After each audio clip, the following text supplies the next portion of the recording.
Okay, let's talk about erasing files using tables and wildcards. So the first thing I'm going to do is we're going to generate some content. So I've instructed NitroCell to open up all of the PRT files in the working directory and write those out to this table here. So this table is just reporting everything that's in session right now. So if we take a look at what's in session, you can see that we have all of our content here. So I'm going to alter this table, and I don't need anything in item root. And let's say that we want to erase anything with PLA in it or starts with s.prt. The rest of these things, I'm just going to kind of delete these items from the record. If we were to leave those in there, it would erase those as individual components.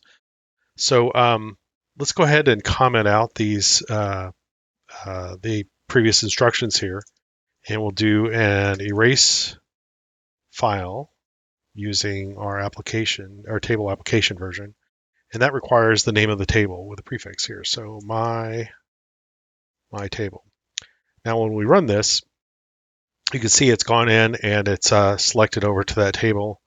And now if we come over and do an open, you can see these are the things that are in the working directory, and these are the things that are left in session after that operation has been completed.